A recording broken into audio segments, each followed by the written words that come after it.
우리가 굳이 도시의 안락함과 문명의 편리함을 뒤로하고 사방이 고요한 산속이나 인적이 드문 외딴 자연을 찾는 이유는 무엇일까요?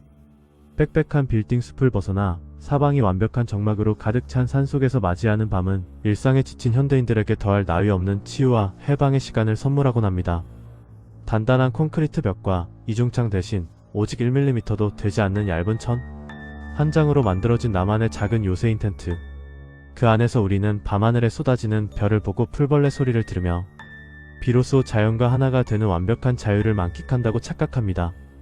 하지만 여러분, 그것은 지극히 나약한 인간이 만들어낸 거대한 오만이자 착각에 불과합니다. 지퍼 하나로 외부와 차단된 그 얇은 천막은 지극히 취약하고 무력한 인간의 부드러운 살덩이를 그 어떤 위험으로부터도 보호해주지 못하기 때문입니다. 만약 사방 수십 킬로미터 이내에 민가도 없고 구조를 요청할 사람도 없는 깊은 골짜기, 빛 한 점 없는 칠흑 같은 어둠이 깔린 텐트, 바로 바깥에서 당신의 목숨을 노리는 기괴한 난도질과 도끼질이 시작된다면 당신은 어떻게 하시겠습니까? 소리를 질러도 도와줄 사람은 단 한 명도 없고 도망치려 해도 텐트 문을 여는 그 짧은 순간 날카로운 흉기가 당신의 목을 겨누는 극한의 고립 상태. 여기 강원도의 한 이름 모를 오지 산속에서 홀로 캠핑을 즐기던 한 남자가 겪은 상상을 초월하는 공포와 인과응보에 대한 숨막히는 미스터리 실화 이야기가 있습니다. 이 이야기를 끝까지 듣고 난 뒤 이번 주말 숲속으로 캠핑을 떠날 계획을 세우고 계신다면 밤늦은 시각 텐트 바깥에서 들려오는 아주 작은 바람 소리에도 온 신경이 두려움으로 마비될지 모릅니다. 기억하십시오. 깊은 산속의 밤은 결코 인간의 것이 아니라 우리가 알지 못하는 구천의 원혼과 상기들의 시간이라는 것을 말입니다. 당시 38살이던 제보자 영민씨는 서울의 한 중견기업에서 마케팅 팀장으로 근무하며 연일 계속되는 실적 압박과 직장 상사들의 히스테리 그리고 복잡한 인간관계에 지칠대로 지쳐 있었습니다. 가슴이 턱턱 막히는 일상을 벗어나 아무도 나를 찾지 않는 완벽한 고립지에서 온전한 휴식을 취하고 싶다는 단 하나의 생각으로 영민씨는 금요일 퇴근길에 곧바로 차를 몰았습니다. 평소 남들이 다 가는 유명하고 복잡한 오토 캠핑장이나 글램핑장을 극도로 싫어하고 거친 오지 캠핑을 즐기던 영민씨는 인터넷 피공개 동호회에서도 오직 극소수의 베테랑 캠퍼들만 좌표를 공유한다는 강원도 정선의 한 깊은 골목 끝에 위치한 무명 계곡을 목적지로 정했습니다. 그곳은 일반적인 내비게이션 앱으로는 도저히 길을 찾을 수 없어 인공위성 GPS 좌표만 확인하며 찾아가야 하는 험난한 오지 중의 오지였습니다. 영민씨는 낡은 사륜구동 SUV를 몰아 강원도의 구불구불한 국도를 지나 이윽고 차량 한 대가 겨우 지나갈 만한 험준한 피포장 산길로 진입했습니다. 가로등 하나 없는 산길은 헤드라이트 불빛을 집어삼키며 기괴하게 뻗어 있었고 길 옆으로는 울창하다 못해 시꺼멓게 죽어있는 소나무 숲이 끝없이 펼쳐져 있었습니다. 차가 산속 깊은 곳으로 들어갈수록 스마트폰의 안테나가 하나둘씩 사라지더니 마침내 서비스 없음이라는 문구와 함께 완벽한 통신 두절 상태가 되었습니다.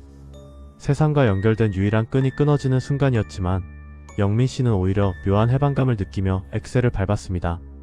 그렇게 1시간 넘게 거친 돌밭과 지늘길을 헤치고 올라가자 마침내 웅장하게 솟아오른 기암괴석과 원시림이 사방을 병풍처럼 둘러싸고 있는 작은 공터가 나타났습니다.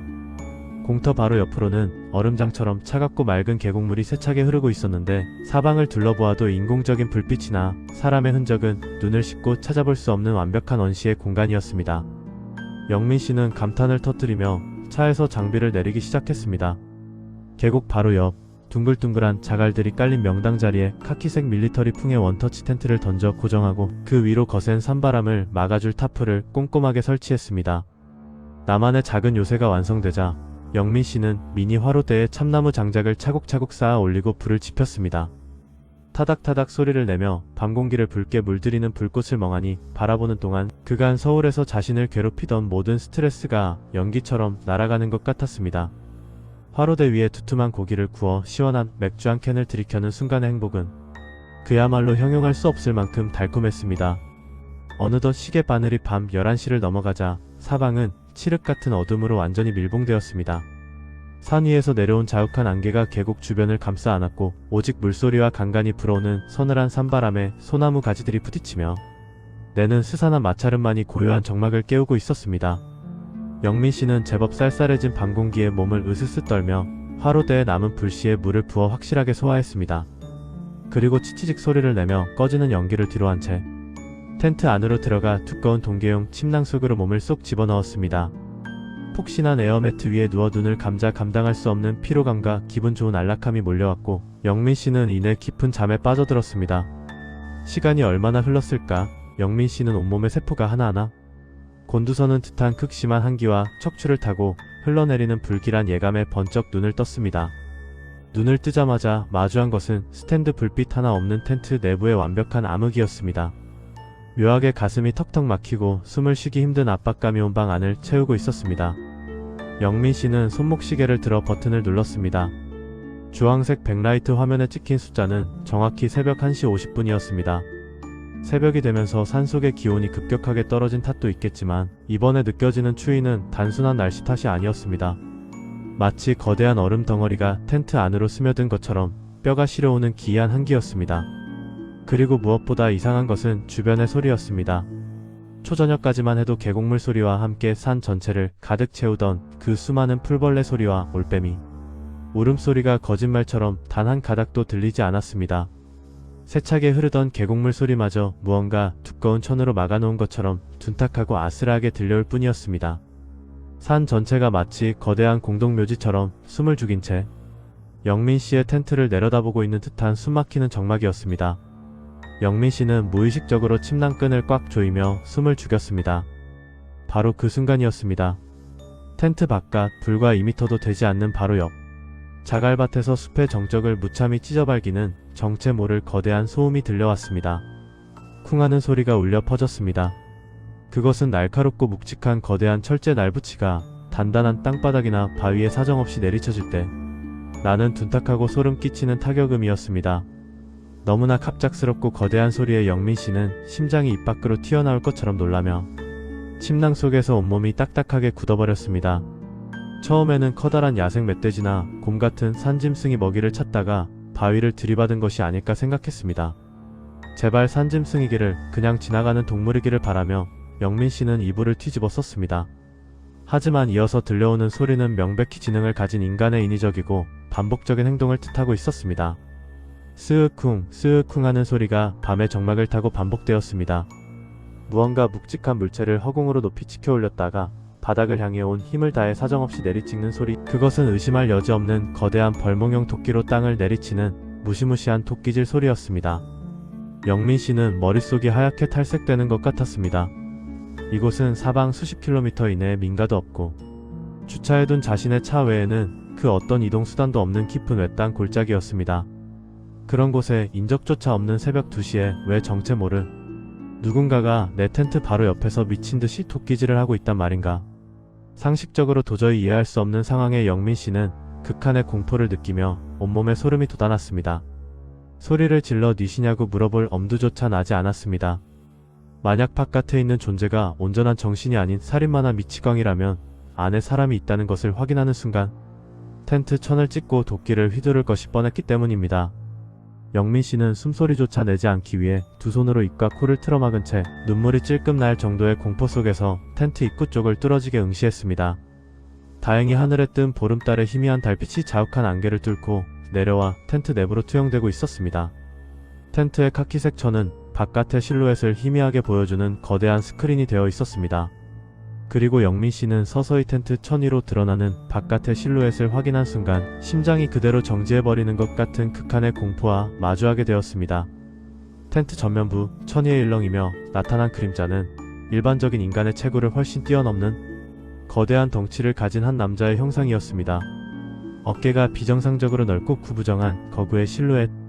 남자는 양손으로 자루가 긴 커다란 벌몽형 도끼를 쥔 채 그것을 자신의 머리 위로 천천히 그리고 높이 올렸다가 아래를 향해 온 힘을 다해 사정없이 내리치고 있었습니다. 쿵하는 소리가 들릴 때마다 영민씨가 눕고 있는 텐트 바닥에 자갈들이 미세하게 요동치며 진동이 고스란히 전해졌고 도끼날에 찍힌 작은 돌가루와 파편들이 텐트 천을 탁탁 치는 소리가 매캐하게 방 안을 채웠습니다. 하지만 가장 소름 끼치고 이해할 수 없는 것은 남자가 도끼를 내리치는 위치였습니다. 남자의 그림자가 서 있는 곳은 텐트 바로 옆 아무런 나무도 장작도 없는 텅 빈 맨땅이었습니다. 남자는 아무것도 없는 허공과 자갈밭을 향해 무언가 원한이 맺힌 것처럼 집요하게 도끼질을 반복하고 있었습니다. 영민씨는 당장이라도 침낭을 걷어차고 일어나 저 멀리 주차된 SUV 차량으로 달려가고 싶었습니다.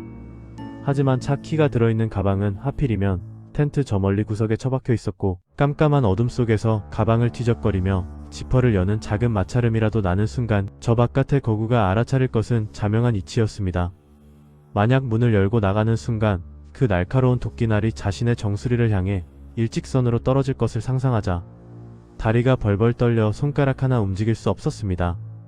영민씨가 이 지옥같은 순간에 할 수 있는 일이라곤 그저 차가운 에어매트 위에 엎드려 눈을 부릅뜬 채 어젯밤에 이 미친 난도질이 제발 나를 비껴가기만을, 날이 밝아 이 존재가 사라지기만을 눈물로 기도하는 것뿐이었습니다. 그러나 영민씨의 간절한 기도와는 반대로 바깥의 거구는 도끼질을 멈출 생각이 전혀 없어 보였습니다. 오히려 남자의 도끼질 소리는 일정한 간격을 두고 텐트 주변을 서서히 한 바퀴 돌며 원을 그리기 시작했습니다. 처음에는 텐트 정면 오른쪽에서 들리던 소리가 서서히 옆면으로 이동하더니 이내 텐트 뒤쪽에 울창한 소나무 숲 방향으로 돌아 들어갔습니다.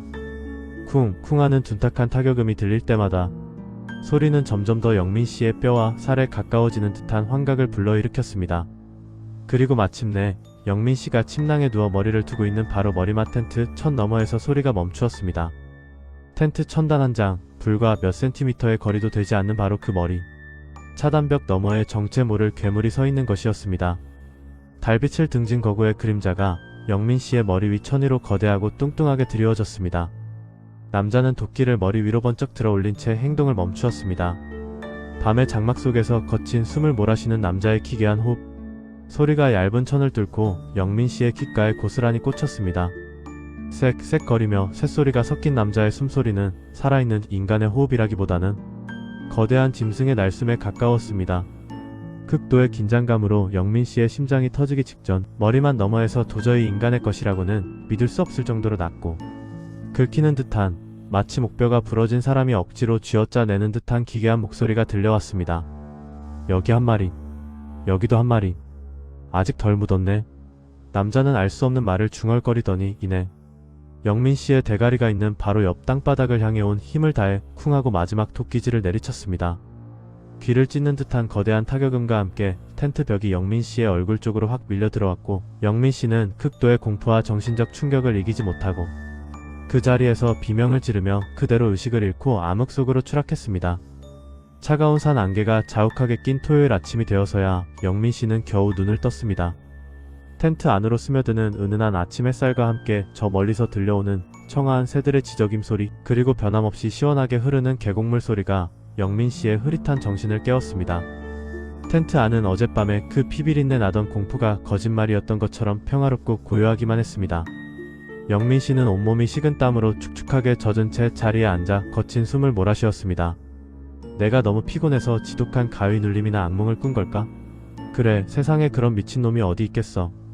영민씨는 그것이 제발 현실이 아닌 꿈이었기를 간절히 바라며 덜덜 떨리는 손으로 가방에서 차 키를 챙기고 텐트의 지퍼를 천천히 올렸습니다. 맑은 아침 공기와 함께 텐트 밖으로 상체를 내민 영민씨는 주위를 확인한 순간 비명을 지르며 자갈밭 위로 거꾸로 자빠지고 말았습니다. 입을 벌린 채 숨을 쉴 수조차 없었습니다. 어젯밤의 일은 지독한 현실이었습니다. 카키색 원터치 텐트를 중심으로 정확히 사람 한 명이 겨우 서서 지나갈 만한 완벽한 간격을 두고 주변에 자갈밭이 기괴하게 파헤쳐져 있었습니다. 날카로운 도끼날로 수백 번, 수천 번을 미친 듯이 내리찍은 듯한 깊고 날카로운 홈들이 텐트를 둥글게 원을 그리며 도랑처럼 파여 있었습니다. 하지만 영민씨를 가장 기절초풍하게 만든 것은 그 파여진 홈들 사이에 촘촘하고 빽빽하게 박혀있는 의문의 물체들이었습니다. 그것은 살점이 단 한 점도 남지 않은 채 햇빛 아래 하얗게 바랜 출처를 도저히 알 수 없는 수많은 동물과 짐승의 부러진 뼈조각들이었습니다. 그리고 그 뼈조각들 위로는 오래되어 검붉게 눌러붙은 정체 모를 피비린내, 나는 핏자국들이 사방에 흩뿌려져 있었습니다. 마치 영민씨가 자고 있던 텐트를 산채로 무덤으로 만들기 위해 거대한 주술적 결계나 무덤에 울타리를 쳐놓은 듯한 소름 끼치는 형상이었습니다. 어젯밤 남자가 중얼거렸던 아직 덜 묻었네라는 말이 뇌리를 스치며 영민씨는 소름이 돋아 살이 찢어지는 듯한 고통을 느꼈습니다. 만약 자신이 어젯밤 공포를 참지 못하고 텐트 밖으로 뛰어나갔거나 소리를 질렀다면 지금 저 하얗게 바른 짐승의 뼈들 사이에 자신의 부러진 머리뼈와 살덩이가 함께 박혀 있었을 것이라는 확신이 들었습니다. 영민 씨는 텐트와 고가의 캠핑 장비들을 정리할 엄두조차 내지 못했습니다. 장비고 뭐고 당장 이 저주받은 골짜기를 탈출해야 한다는 본능만이 온몸을 지배했습니다. 그는 맨발로 자갈밭을 질주해 자신의 SUV 차량으로 뛰어들어가 문을 걸어 잠그고 시동을 걸었습니다. 콰르릉 소리를 내며 엔진이 깨어나자마자 영민 씨는 후진 기어를 넣고 엑셀을 밟아 피포장 산길을 미친듯이 내려가기 시작했습니다. 차가 덜컹거리며 돌부리에 부딪히고 나뭇가지가 차창을 긁었지만 백미러를 볼 엄두조차 내지 못했습니다. 혹시라도 그 거구의 남자가 도끼를 든 채 안개 속에서 쫓아오고 있을까 봐 오직 앞만 보며 가속 페달을 밟았습니다. 그렇게 1시간을 미친듯이 달려 산을 빠져나온 영민 씨는 강원도 정선 시내의 한 오래되고 한적한 파출소 앞에 차를 급정거했습니다. 차에서 내린 영민 씨는 신발도 신지 않은 맨발의 먼지와 식은 땀으로 범벅이 된 페인에 몰골을 하고 있었습니다. 파출소 문을 거칠게 열고 들어와 횡설수설하며 자신이 밤새 겪은 도끼질과 텐트 주변의 하얀 뼈들에 대해 비명을 지르며 털어놓는 영민 씨를 보며 파출소 안의 젊은 순경들은 그저 정신이상자나 마약 투약자로 의심하는 눈초리를 보냈습니다.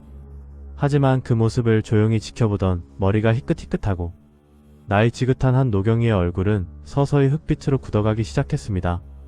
노경이는 젊은 순경들을 물리고 영민 씨에게 따뜻한 보리차 한 잔을 건네며 자리에 앉혔습니다. 그리고 떨리는 목소리로 외지인들은 결코 알지 못하는 그 저주받은 고갯길과 골짜기에 얽힌 잔혹한 가문의 비극과 역사에 대해 이야기를 시작했습니다. 영민 씨가 찾아간 그 무명 계곡은 지금은 아무도 살지 않는 거친 오지이지만 아주 먼 옛날인 1970년대 초반까지만 해도 화전민 서너 가구가 옹기종기 모여 살던 작은 산골 부락이 있던 곳이었습니다. 당시 그 마을에는 대대로 가축을 토축하며 생계를 이어오던 정신이 온전치 못하고 덩치가 마동석만 한 거구의 백정 남자가 살고 있었습니다. 남자는 천성이 포악하고 말수가 적어 마을 사람들과 교류가 전혀 없었는데 어느 해 여름 강원도 산간 지역에 정체 모를 지독한 가축 전염병이 창궐하면서 남자가 전 재산을 털어 기르던 수십 마리의 소와 돼지들이 하루아침에 피를 토하며 죽어나가기 시작했습니다. 하루아침에 모든 것을 잃고 미쳐버린 남자는 이것이 마을 사람들의 시기와 산신의 저주 때문이라 믿기 시작했습니다. 그때부터 남자의 기괴한 광기가 시작되었습니다. 남자는 밤마다 거대한 벌목용 도끼를 든 채 시꺼먼 산속을 미친 사람처럼 돌아다니며 죽은 가축들의 뼈를 추려내어 가방에 넣고 다녔습니다.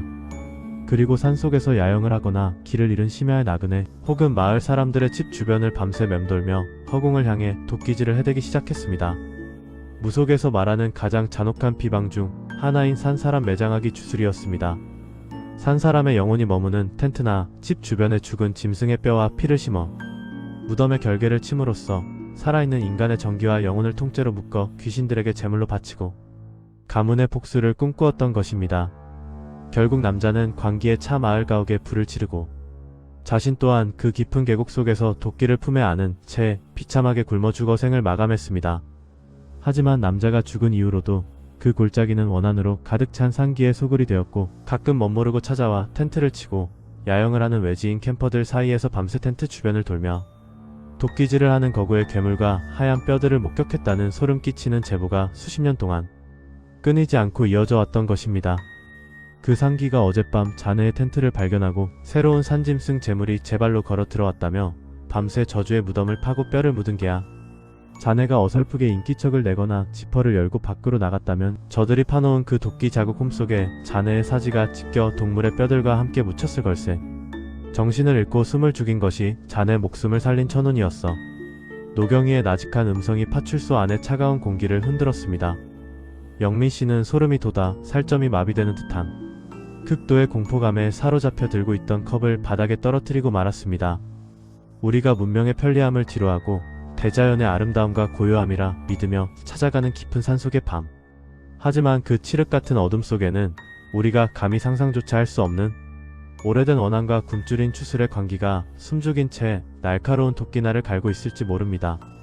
오늘 밤 여러분이 깊은 숲속 얇은 천막 안에서 홀로 잠을 청할 때 혹시 창밖이나 텐트 천 바깥에서 쿵쿵하는 기괴하고 둔탁한 타격음이 들려오기 시작한다면 절대로 지퍼를 열거나 바깥을 내다보지 마십시오. 어쩌면 당신이 누워있는 그 머리맡 바로 뒤에서 거대한 도끼를 치켜든 상기가 당신의 영혼을 영원히 땅속에 묻어버릴 마지막 난도질을 시작하고 있을 테니까요. 단단한 벽이 없는 곳에서의 밤은 결코 안전하지 않습니다. 부디 명심하시기 바랍니다.